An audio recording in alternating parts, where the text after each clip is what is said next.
Hi, everybody, and welcome back to the Consummate Athlete Podcast. I'm Molly Herford. And I'm Peter Glassford.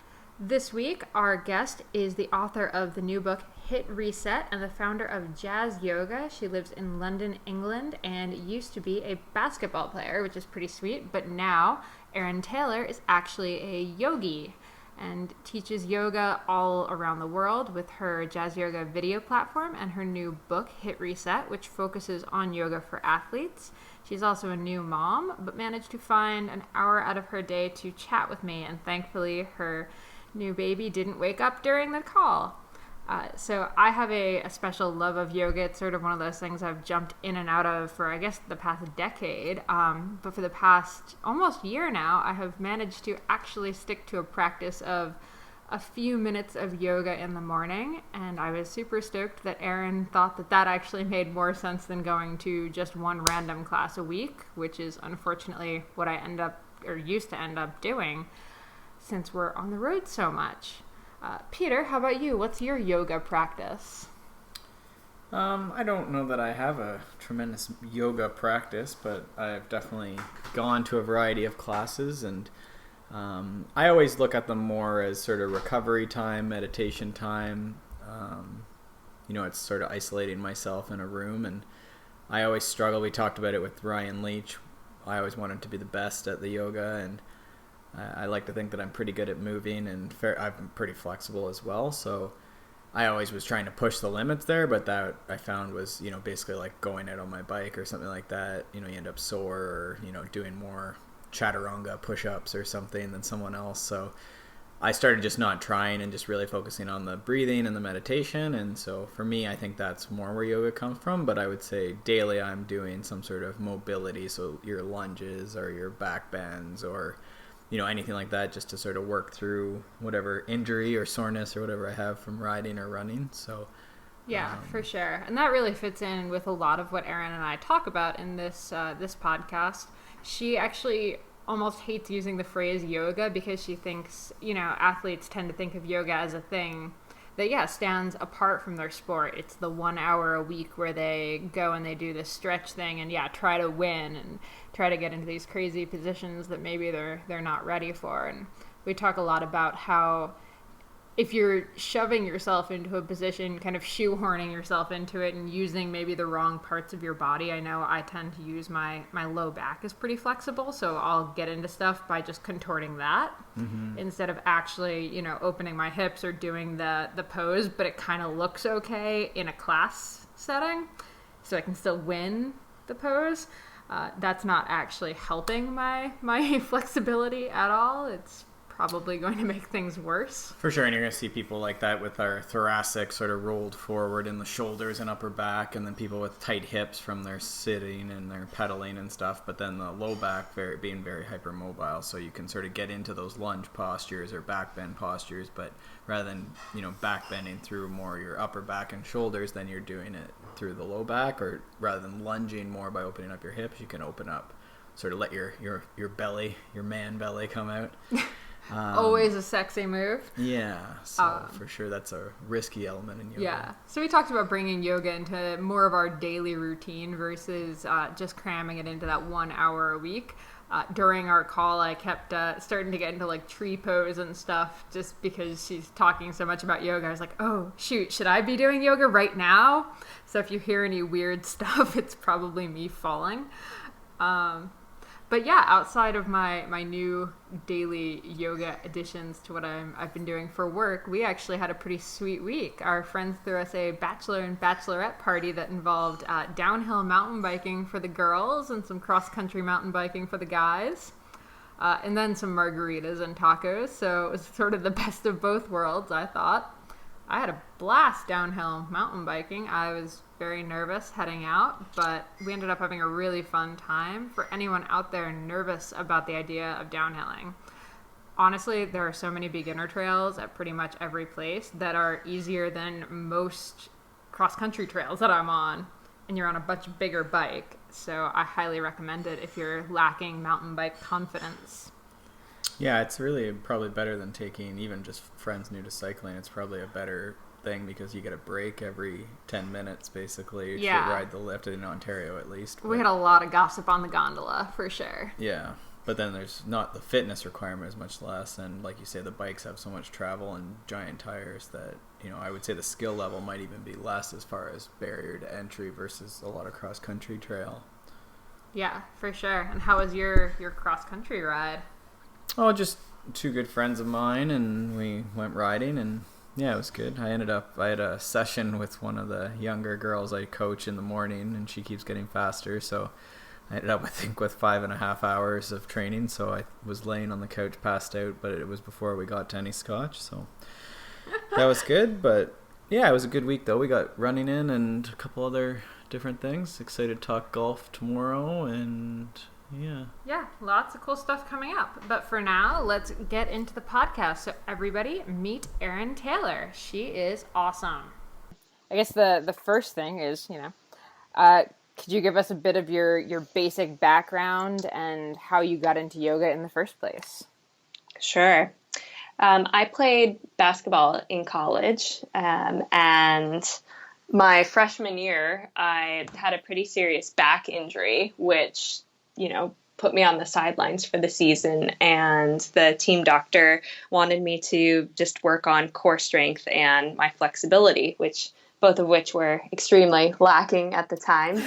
And so I spent about 8 months, really, that's how long it took to kind of get over the hump of my injury, but spent about 8 months just really focused on core stuff and flexibility, and really yoga was how I addressed that. I remember at the time I was just going to kind of just like random yoga classes that were offered at my university. And I remember at the time, like, thinking, oh, this is bullshit. This is so boring. And, but as an athlete, it's like injuries are so devastating. You're like willing to do anything to stay out there. So, I stayed with it, and I remember really wishing that there was like a style or teacher or approach that would speak more directly to my needs as an athlete, as a basketball player specifically, and that would really help me to like connect the dots of how what we're doing on the mat translates to the basketball court. And really, ultimately, that became the inspiration for me to start teaching, because, even though there wasn't a sport-specific approach available when I first started doing yoga, that was actually kind of a gift, because it forced me to think really critically about like what I was doing and how it could impact my performance. And, when I eventually got back on the court, I was just a different athlete. I was so much stronger, so much just more resilient. And so I was like just a huge believer in just the power of yoga to make you a better athlete. It's just like game changing. So after university, I set out to start teaching, and just spent a number of years really just trialing and erroring different things, and just thinking really critically about like what would help athletes in different sports. And, so again, I felt sort of, on one hand frustrated that there was no one to like teach me how to teach yoga to athletes, but at the same time, it was good because it really forced me to like trailblaze a little bit and really, come up with some stuff that really like, that I really was able to observe it working, for different athletes in different sports. So really, that's what I now call JasYoga, which, I've been teaching for 10 years now, and Hit Reset is kind of the culmination of my body of work up to this point. Yeah, and actually getting into the book, and I'm going to come back to JasYoga in a second, but how did you come up with the title Hit Reset? What is it? What does it mean for athletes? Yeah, definitely. I think, really like one of the the key messages that I'm trying to get across is that really, like, as an athlete, your goal should be balance, because your body is engineered for balance. And so when you're balanced, like, you will perform your best in anything. And so really balance is the goal. But the reality is that sports create imbalances. And so we need some way to systematically address that. And so, you know, to me, when I first started doing yoga and I started feeling the effects of some of the things I was doing on the mat, it felt like I had, like, hit the reset button. It felt like I had hit reset. And so I started to talk about what we do on the mat as, you know, a reset, or to hit reset is, you know, it's a yoga solution that eases the imbalances that we're imposing on ourselves as athletes. Yeah, and I think it appeals to athletes just because, I mean, even in the intro, you say, you know, hit reset solves problems. And I feel like that's sort of what athletes are looking for, not necessarily the whole idea of, you know, yoga as a emotional and spiritual thing. They're looking for, the problem solving aspect of it. Oh, totally. Like, Molly, sometimes I just, like, I don't even want to use the word yoga because and I'm still kind of like, you know, thinking that through a little bit more, like, just because it puts so many athletes off. And yeah, I mean, it's problem solving. It really is. Yeah. I think it's funny you were mentioning the yoga in college thing, because I remember doing almost the exact same thing when I was a cyclist in college, just showing up to whatever classes, you know, were on campus and free for students. And they were terrible. It was either really, like, hippie, exactly what you expect from, like, a traditional yoga thing, or it was really weird, like, core work versus actual yoga. Sure. Yep, that sounds about right. Yeah. So then, you know, really quickly, other than the problem solving and balance, so how can balance, I guess, help an athlete in, you know, just a really basic sense? I mean, balance, obviously good, but what exactly is it about it that really speaks to an athlete need?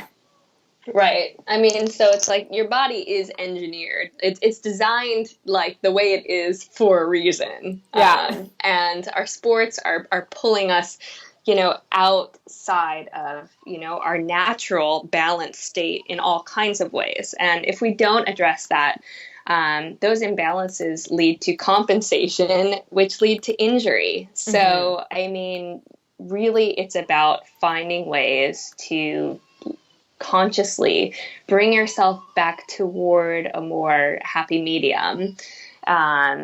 Otherwise, you will get injured eventually. Like, I don't want to use, like, fear tactics, but it's just like it's a fact. I mean, it's a fact. Like, just the demands that we put on our bodies, and, you know, most sports are like cycling, just such a repetitive movement, 100%. That, you know, it just creates so much imbalance. So we just really need to address it. Otherwise, like, you'll find yourself, like, you know, on the sidelines, and it will suck. Yeah. So, yeah. And it's so preventative, right? Like, doing this before you have problems versus waiting until you have these issues. For real. Yeah. So in your 10 years of doing this, have you seen athletes, you know, change how they were training, and, I mean, I guess just get more powerful with the balance? I mean, I'm thinking about cycling, right? Like, if you can actually balance and open your hips and all that stuff, I imagine you would have a lot more power on the bike. So have you seen a lot of that happen? Definitely. You know, when you are able, even though, like, cycling is only using a limited range of motion, I mean, if you spend time really reminding your body of its full capacity, taking your muscles, your joints through full range of motion, and making that really conscious effort to maintain balance, that's ultimately what enables you to tap, like, your true potential for power, rather than only cycling all the time. Yes. So I have seen athletes really, you know, start to spend more time on yoga. I mean, many athletes don't really get serious about it until they're injured, unfortunately. Yep. But I've seen a lot of athletes, start to embrace that they need to be doing other things and more preventative things, and that you can work yoga into your schedule in a super relevant, like practical way. You don't have to, and it doesn't take a lot of time. So Yeah, absolutely. it's cool to see athletes kind of make that shift and just feel better and perform so much better as a result. Yeah, absolutely. So that actually leads me to, what do you think the best way for an athlete is to start yoga? I mean, is it to do it just at home? Is it to go to a class? Is it to, go to a private session so they can sort of nail down how moves are actually supposed to happen? Right.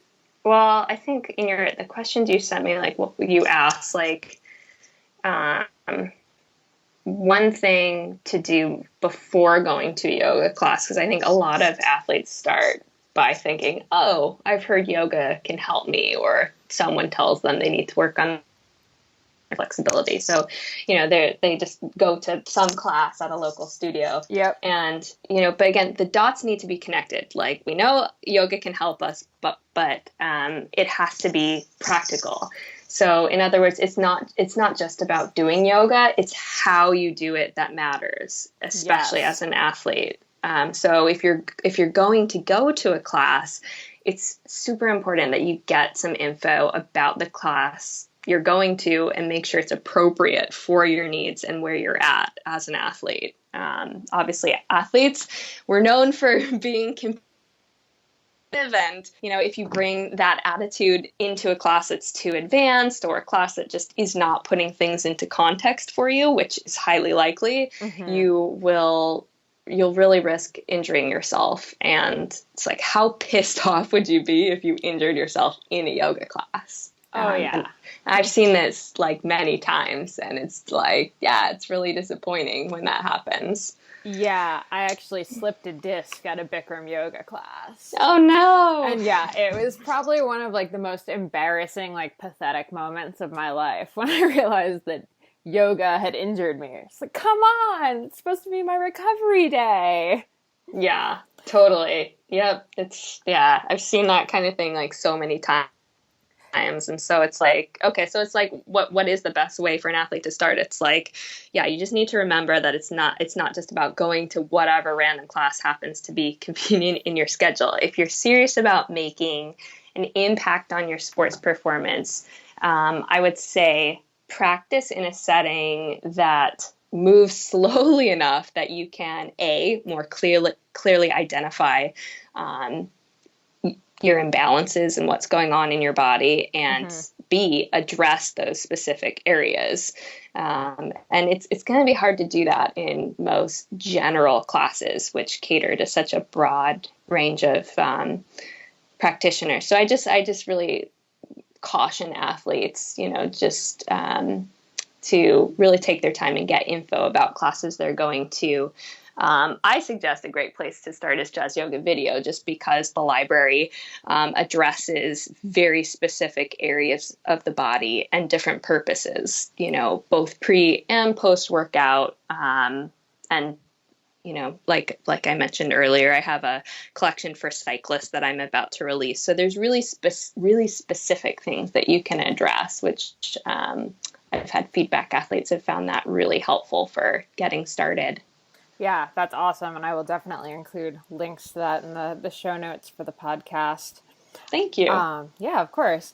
It's funny. I was thinking about that. I did a solo, like, one-on-one session with a yoga teacher about a year ago. And I was like, oh, I do yoga, so I really just want to work on my handstands, because that's like the baller move that I want to be able to do. Right. And I got there, and the guy was like, okay, well, let's see you get into a couple things. And he's like, oh, do a lunge. And I did that. He's like, okay, so that sucks.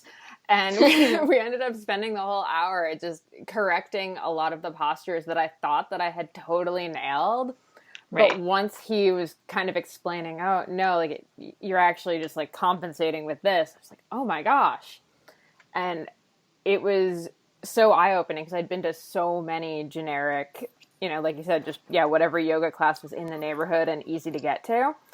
And no teacher had ever like stopped and been like, oh, you're actually just compensating on all of these things. So. For sure. Yeah. And that's another thing that's just really important to remember is that, like, I mean, in HIIT Reset, a lot of what I've laid out, that the poses, the stretches, the exercises are very straightforward. They're very simple because, like, athletes think they have mastered these basic moves like lunges and whatnot, but perception tends to just fail to align with reality. Totally. And so it's just it was like, we've got to close that gap. We've got to really get real about like where our body is in space. So. Yes. It reminds me of that meme that was going around like a year ago where it's, what I think I look like, what my friends think I do, what my parents think I do, and then what you actually look like. Yep, totally.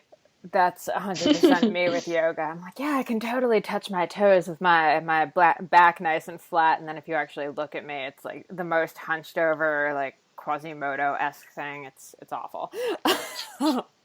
For real. And actually, that's part of why for a couple of the self-tests that I've got in the book, I've suggested that you do them standing profile in front of a mirror so you can really actually see yourself.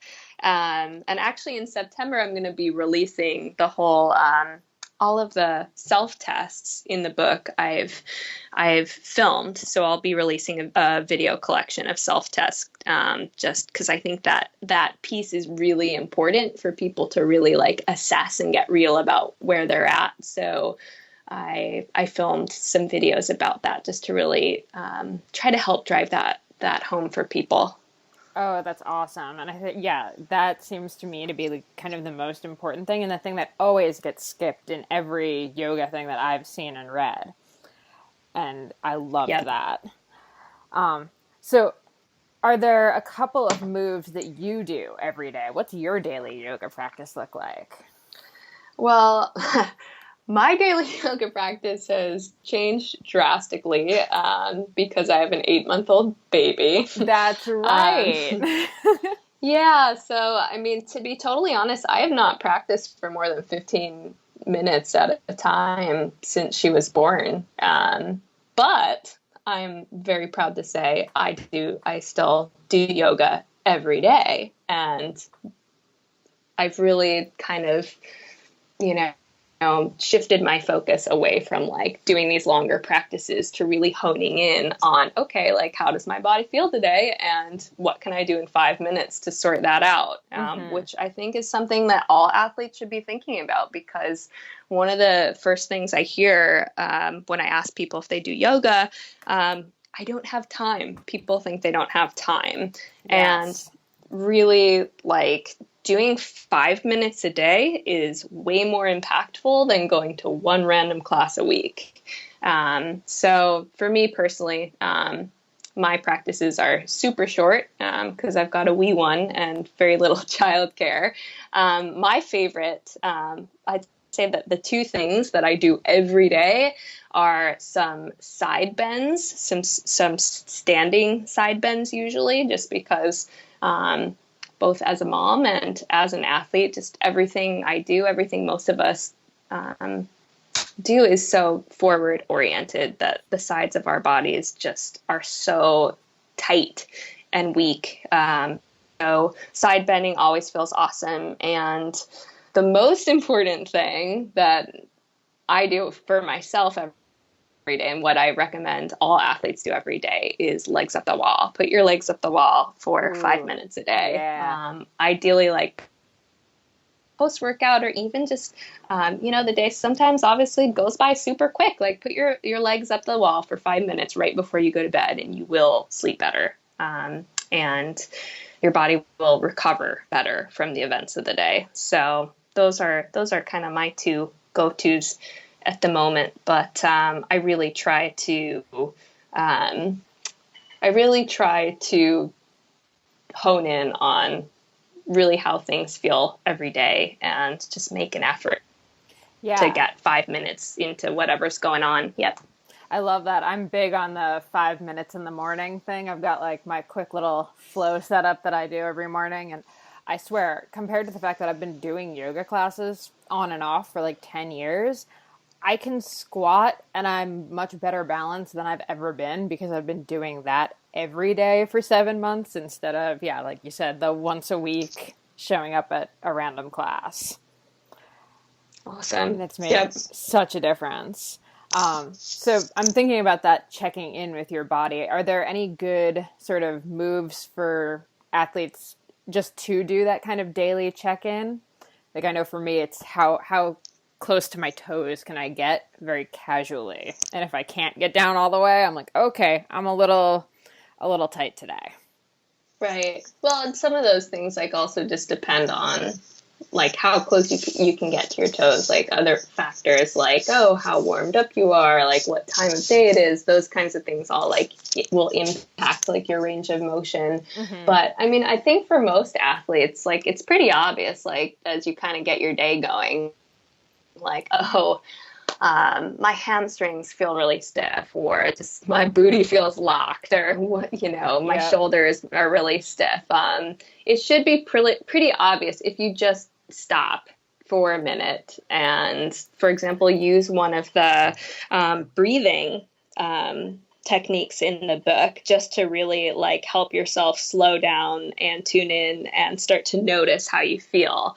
And then from there, like, especially if you only have 5 minutes, just like hone straight in on what area is really talking to you. And I think this is a skill that's really important to develop as an athlete. I think sometimes athletes are surprisingly lacking in just that self-awareness of really how things are feeling. And when we actually take the time to stop, even just for a few minutes, sometimes we realize, oh, I'm a lot more tired than I realized, or, Yep. oh, there's a weird niggle in my left calf, or, whatever it is. But it's about paying attention and then being willing to respond accordingly, and just, acknowledge that the responding part, like you do have time to do it. You've got like 2 to 5 minutes to do something. Yeah.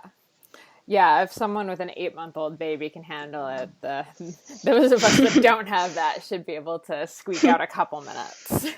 Yeah, totally. Well, and it's sometimes you have to be creative about it too. Like, and that's cool. That's like, that's yoga for real. Yeah. I've actually we're starting to encourage people to like share their pictures of like some of the wacky ways they're just like fitting it in. Like I've been posting some pictures on Instagram of just like what my yoga setup looks like, which is just like me with my baby climbing on me. And like, it's just, but anything is better than nothing. So. Yeah, for sure. I find myself going into tree pose pretty much like anytime I'm like standing talking to people, and that's the large extent of what I do during the day. That's awesome. Okay, so are there certain backgrounds or sports that you've seen to be better or worse at yoga? Like who comes in and is just like awesome, and then who comes in and is like, oh boy. Oh boy. Well, really, like, I like to think that there is no such thing as being good at yoga. Like, and this is something like I try to like get athletes to like, get their head around. Yes. Like, because people say, oh, I can't do it. Athletes will be like, oh, I don't want to do it. I'm not good at it. Or I'm too inflexible to do yoga. And, I encourage athletes to approach yoga as the balancing factor to everything else they do, rather than just another workout or another thing that they have to perform well in. That being said, some people are naturally more flexible than others, which is due to a number of factors. And athletes like gymnasts and dancers, for example, tend to be super limber because their sport more directly requires it. And so they've worked at it. Bear in mind also, though, that too much flexibility can be just as bad as not enough. So finding the right balance of strength and flexibility is really the key to optimizing your performance and being as resilient as possible. So really though, I mean, you know, I would say I haven't noticed, like, aside from like gymnasts and dancers, I wouldn't say that like certain like athletes just across the board are stiffer than others. It's you know, some like genetic factors play into just natural flexibility, but it's the people who actually just like spend time on it that are more limber. It's like you lift weights, you get stronger, you stretch, you do yoga, you become more flexible. It really is like, it's that simple. So there's no like being good at it, and every day is different, even if you think you're just like the boss at like, you know, touching your toes. Like if you do a super gnarly workout the next day, you might not be getting there quite so easy. So it's just every day is different, and you know, we should be using yoga as like the balancing factor, not just like another way to push ourselves. Yeah. I thought it was really funny when you just thinking about people that are like, oh, I'm really inflexible or I'm really bad at yoga, so I'm not going to do it, is just probably the most counterintuitive thought process ever. Yeah. It's just like, oh, yeah, that's smart. That makes sense. Like, all right, well, have fun being injured. Or or it's like people, the same people though, who say that they're too inflexible to do yoga or they don't have time or whatever. These are the same people who are just like moaning all the time that, oh, my hips are so tight, my hamstrings are so stiff. Oh, it just, you know, it feels like crap if you're super stiff and sore all the time, you know? So it's like, stop like moaning about it and just do something about it. And I think there is just a big misperception that you need a ton of time to make an impact, and that simply isn't true. Yeah, for sure. All right, so I'm going to go into hit reset here. Your book is divided into sections with kind of different body parts, so how to mobilize hips, stretch shoulders, a bunch of core stuff. What are some of what's your favorite section? And if you could run through some of the key points from it, like why the part matters, what's a good range of motion or flexibility, and how to get there? Right.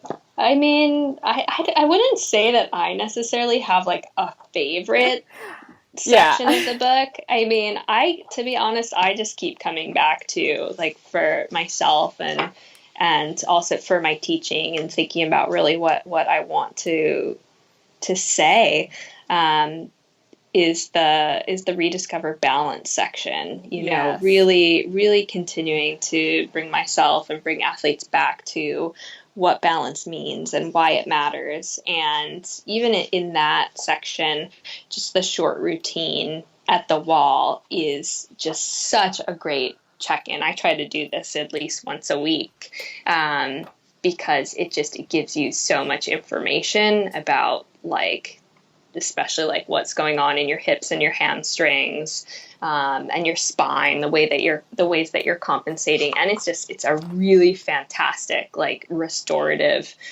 stretching routine to do. So, I highly recommend athletes, you know, spend 10 minutes a week just with that, to go through, that routine, which is only a couple of poses. Because you'll feel awesome afterwards. Yeah, no, I really like that one. And yeah, for checking in, that is probably one of the best ones to do, and definitely one I've tried it a couple times now, and I'm just like, oh, wow, I am really tight in my hips. Like, that's probably my biggest thing. I went for a sports massage a few weeks ago, and she's like, do you want me to release your psoas? I'm like, sure, that sounds great. And she couldn't do it. Yeah. She was kind of like, I'm going to stop because I'm going to hurt you. Right. Well, if you're a cyclist, I'm not surprised. Yeah. Well, it's, I mean, and with that too, it's like, that routine in particular is super powerful because you're getting some great hip and hamstring stretches, but, you know, by anchoring yourself to the wall, it's like it's way more clear where your body is in space and how you're compensating. Otherwise, it's just left to our own devices, like without any feedback. It's just our perception just does not align with reality. And so we're not doing ourselves any favors. Yeah, it's funny. One of the questions Peter, my co-host, wanted me to ask was, is there any equipment to make yoga easier? And I really feel like the wall is probably the best answer for that. It's so simple. It is for sure. Yeah. So on the topic of hips, though, what are some of your favorite moves for stretching out and mobilizing your hips? If you were to name a couple. Yeah, for the hips, just for hip stretching, like especially like post-workout stuff in hip chapter, mobilize your hips. Really like that whole reclined hip stretching routine. I've been teaching for years, and I've seen people make huge gains just in range of motion by doing that routine consistently, because it just moves your hips through their full range of motion, which, especially as a cyclist and runners, it's so important that you get outside of your usual range of motion and wake up some of those muscles and really, just remind your body of what it's designed to be able to do. So let's see. But specifically, maybe I'll give you a couple of poses for cyclists within that I think are really great. Yeah. I mean, gosh, it's really hard to pick like a favorite, to be honest. Yeah. I would say like the easiest one, like if you're just like, oh, my hips are, my butt is sore and I just like, I'm tired, I don't feel like stretching. Like if you're going to do like one thing and you're feeling like really lazy, just do reclined hero. Like it's about as easy as it gets, just lying on your back with your feet wide apart and your knees dropping together. Like it's so simple, but so effective, because it, again, moves your hips outside their usual range of motion. And it's also super relaxing for the low back. And I hear a lot of cyclists complaining about low back soreness. So that's a great one. So, you could do that and then move right into the next pose, which is reclined windshield wipers, which is just simple range of motion, which again, as a cyclist, will take your hips immediately outside of their usual range of motion. So that's just super, super important. Yeah. No, that makes a lot of sense. And I think so the podcast sort of focuses on this idea of being, a consummate athlete. So being able to kind of jump into pretty much any sport that you're given, whether it's, ultimate frisbee with your friends or like a bike tour or, really long run or something like that.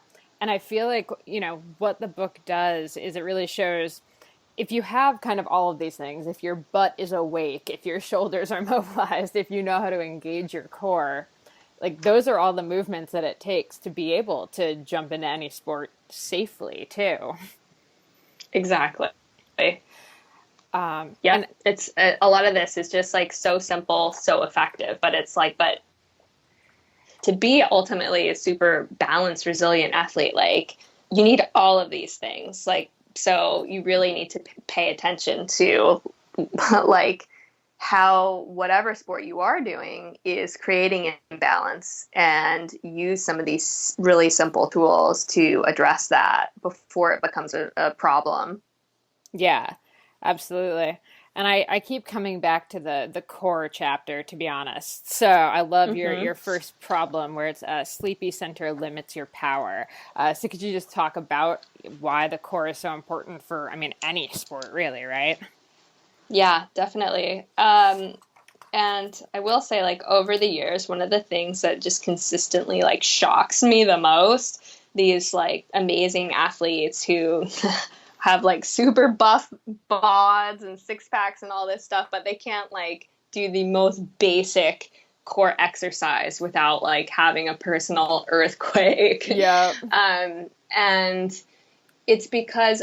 Well, a number of factors. I think a lot of times, just the core work that athletes are doing sometimes is just not particularly functional. Often I see stuff that just is more like flailing around than actually like really controlled functional core work. And so, I mean, ultimately your core should be awake and strong enough to stabilize your spine in neutral. And if your core muscles can't do that, you're going to see like the postural issues that I talk about on page 37.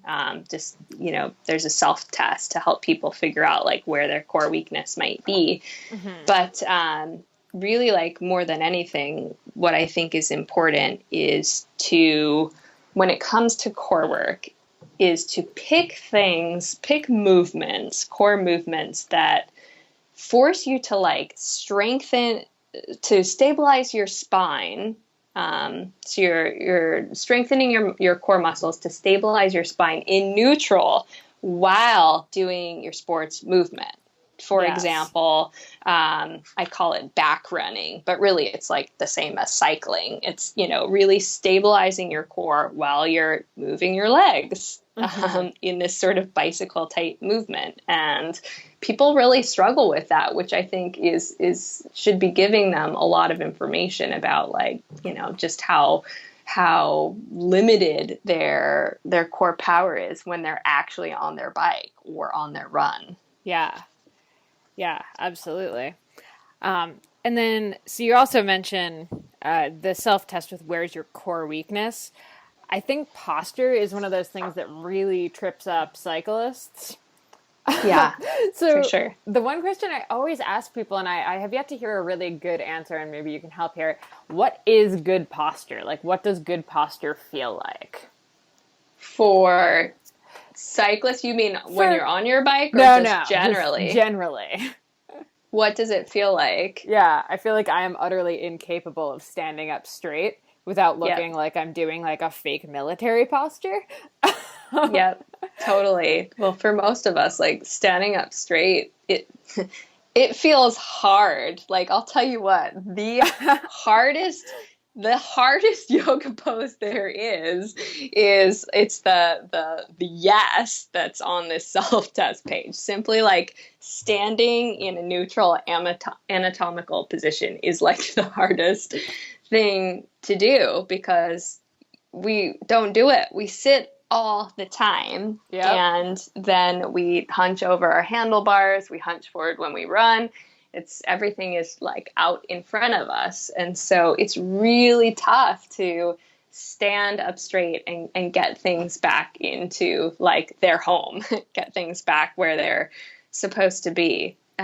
So like standing up straight should feel really hard. That's what it should feel like. It should feel like your upper back is working super hard to get your shoulder blades back into their home. It should feel like you're trying to take your head back in space and lengthening your neck, while lengthening your neck taller. Because most of us, like, our head is forward. And, another thing people should be aware of is knee locking is like one of the other like top things I see. People are just standing there like with their joints locked, and if you're locking your knees like all the time when you're just like standing, you're like creating a super bad habit. But you can't use your muscular strength if your joints are locked. So that's just bad. Don't spend time on that. Does that answer your question? It does. Yeah. I'm standing here, I'm trying to do it. I'm like, wow, that is really uncomfortable and unpleasant. Yeah, it's unpleasant. So people don't want to do it. Yep. It's like, so some of this basic stuff, like, it is hard. It is work. But the good news is the more you do it, the easier it becomes. Yeah. So again, a little bit every day will get you there and keep you there. Yeah. Well, and the good thing with that posture one is you can do that standing in line at like the store or something, and no one's going to think you're the weirdo doing yoga. Totally. Yep. So that's a nice part about it for sure. Yeah. In general, what is like the one message that you want every athlete to know about yoga and hit reset and stretching and all of that great stuff? I would say more than anything, I just want people to know that yoga is a game changer. Yoga will make you a better athlete. And that you do have time to do it. I mean, it's just like yoga for real, people. Yoga for real. Yes. I just really want athletes to drop some of these misperceptions that they're not good at it, they don't have time, and slow down enough to become aware of some of these imbalances, what's going on in their body, and then be willing to respond in as little as 5 minutes a day to, avoid injuries and improve recovery and ultimately improve performance in any sport. Yeah. Awesome. On the back of that, I would also say, though, remember that it's not just about doing yoga. It's really about how you're doing it that matters. So really, really helping people to, think for themselves and connect those dots in a way that's relevant to what's going on in their own body. Yeah, absolutely.